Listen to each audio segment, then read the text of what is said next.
الحمدللہ نحمدہ ونصلی علی رسولہ الکریم رب اشرح لی صدری ویسر لی امری واحلل عقدۃ من لسانی یفقہوا قولی۔ پچھلی آیتوں میں منافقین کی بے وفائی اور بدخواہی کا ذکر تھا، تو ان آیتوں میں رسول اللہ صلی اللہ علیہ وسلم کی تسلی ہے کہ آپ صلی اللہ علیہ وسلم ان کفار کی حرکتوں سے غم زدہ نہ ہوں، وہ کوئی نقصان نہیں پہنچا سکتے۔ اعوذ باللہ من الشیطان الرجیم، بسم اللہ الرحمن الرحیم۔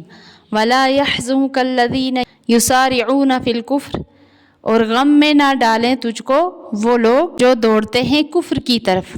جیسے کہ اس سے پہلے منافقین کے بارے میں ذکر کیا گیا تھا کہ ذرا مسلمانوں کا پلہ ہلکا دیکھا تو کھلم کھلا کفر کی باتیں کرنے لگتے ہیں۔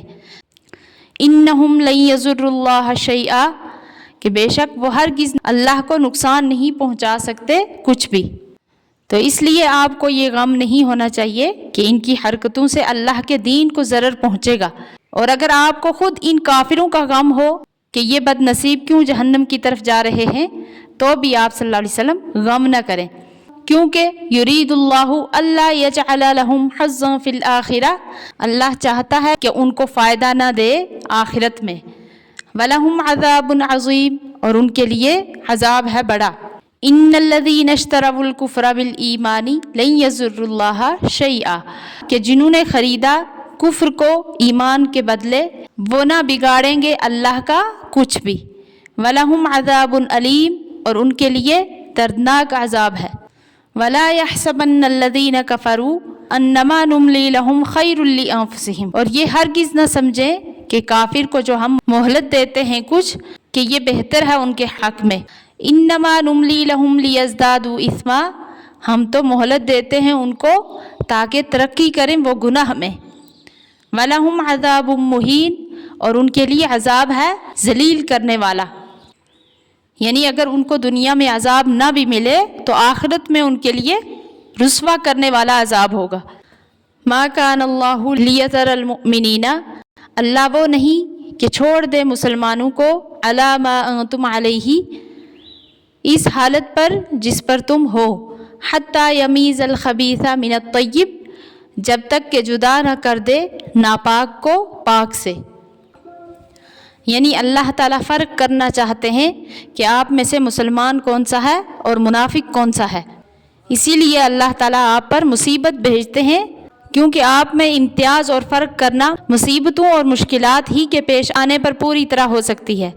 اور اگر کسی کے دل میں یہ خیال پیدا ہو کہ مومن اور کافر اور حق و باطل میں فرق پیدا کرنے کے لیے مصائب اور مشکلات ڈال کر ہی کیوں کرنا چاہتے ہیں، اللہ تعالیٰ وحی کے ذریعے بھی اس کا اعلان فرما سکتے ہیں کہ فلاں مومن مخلص ہے اور فلاں منافق، اور فلاں چیز حلال ہے اور فلاں حرام۔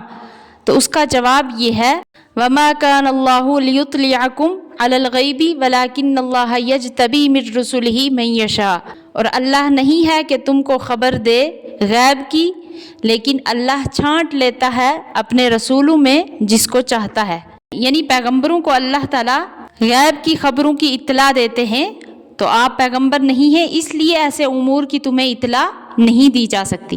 البتہ ایسے حالات پیدا فرماتے ہیں کہ ان سے مخلص اور منافق کا فرق خود بخود واضح ہو جائے، اور جب یہ ثابت ہو گیا کہ دنیا میں کافروں پر عذاب نازل نہ ہونا بلکہ عیش و عشرت ملنا اور مسلمانوں پر مصیبتیں نازل ہونا عین تقاضائے حکمت ہے، یہ باتیں کسی کے مقبول یا مردود ہونے کی دلیل نہیں ہو سکتی۔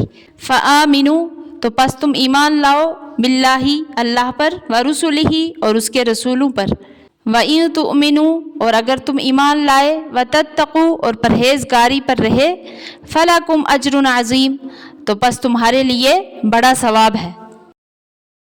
اللہ تعالیٰ صحیح سمجھنے کی توفیق عطا فرمائے، آمین۔